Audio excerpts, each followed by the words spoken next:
తెలంగాణలో national dam safety authority tour ముగిసింది. కాళేశ్వరం ప్రాజెక్టుపై తెలంగాణ సర్కార్ విజ్ఞప్తి మేరకు ఎన్డీఎస్ఏ కమిటీ 4 రోజుల పాటు తెలంగాణలో పర్యటించింది. 2 రోజుల పాటు ఫీల్డ్ వర్క్ చేసిన చంద్రశేఖర్ అయ్యర్ కమిటీ ఆయా ప్రాజెక్టులకు సంబంధించిన డాక్యుమెంట్స్ ను తీసుకుంది. అనంతరం ప్రాజెక్టులకు సంబంధించిన అధికారులతో నిర్వహించిన 1-to-1 సమావేశాలు అసంపూర్తిగా ముగిశాయి. దీంతో ఎన్డీఎస్ఏ కమిటీ మరోసారి రాష్ట్రంలో పర్యటించి కాళేశ్వరంపై మరింత లోతైన పరిశీలన చేయాలని నిర్ణయించుకుంది. ఇక కాళేశ్వరం ప్రాజెక్టులో పనిచేసిన అధికారులు, ఇంజనీర్స్ పై సీరియస్ అయింది national dam safety authority. Project పరిశీలన తర్వాత హైదరాబాద్లోని జలసౌధలో ఇంజనీర్లతో సమావేశమయ్యారు. ఈ సమావేశంలో ఇంజనీర్లపై సీరియస్ అయ్యారు national dam safety authority CWC మాజీ chairman Chandrashekhar Iyer. Kaleshwaram project details తెలుసుకునే క్రమంలో అధికారుల తీరుపై అయ్యర్ తీవ్ర అసంతృప్తి వ్యక్తం చేశారు.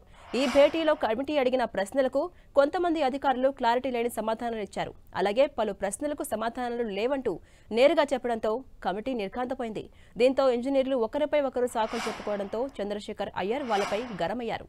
ఇలా సమావేశంలో 3 సార్లు ఆయన అధికారులపై సీరియస్ అయినట్టుగా తెలుస్తోంది. అయితే ఆనకట్టల డిజైన్స్ ఖరారు చేసిన సెంట్రల్ డిజైన్స్ ఆర్గనైజేషన్ సమావేశం పూర్తిగా జరగలేదు. దీంతో పాటు ఆపరేషన్ అండ్ మెయింటెనెన్స్ ఇంజనీర్స్ తో కూడా భేటీ కాలేదు. గతంలో ఆయా బాధ్యతలు నిర్వహించి పదవి విరమణ చేసిన వారితో కూడా కమిటీ మాట్లాడలేదు. దీంతో మరోమారు సమావేశం జరిగే అవకాశం ఉంది. ఇక తమ పర్యటన ముగియడంతో 6 సభ్యులతో కూడిన national dam safety authority committee బృందం ఢిల్లీకి పయనమైంది. అంతకుముందు గురు శుక్రవారాల్లో కాళేశ్వరం ప్రాజెక్టు పరిధిలోని మేడిగడ్డ, అన్నారం, సుందిళ్ల బ్యారేజీలను కమిటీ సందర్శించింది. భద్రత మధ్య కుంగిన ప్రాంతాలను పరిశీలించడంతో పాటు కాళేశ్వరం ప్రాజెక్టుకు సంబంధించిన అన్ని వివరాలను సేకరించింది. 4 నెలల్లో తమ కమిటీ తమ నివేదికను కేంద్ర ప్రభుత్వానికి సమర్పించబోతోంది. ఇక ఈ నెల 6న రాష్ట్రానికి వచ్చిన చంద్రశేఖర్ అయ్యర్ కమిటీ అదే రోజు మంత్రి ఉత్తమ్ కుమార్ రెడ్డి అధికారులతో భేటీ అయింది.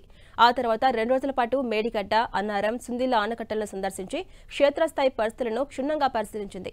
3 ఆనకట్టలకు సంబంధించిన 19 అంశాల సమాచారాన్ని అడిగింది. కమిటీ అడిగిన సమాచారం ఇచ్చినట్టుగా చెబుతున్న నీటిపారుదల శాఖ అధికారులు ఇంకా ఏదైనా సమాచారం, వివరాలు అడిగితే కూడా ఇస్తామని చెబుతున్నారు. మేడిగడ్డ ఆనకట్ట పియర్స్ లో పగుళ్లు, మిగిలిన 2 ఆనకట్టల్లో వచ్చిన సమస్యలకు గల కారణాలపైనే కమిటీ ప్రధానంగా దృష్టి సారించింది.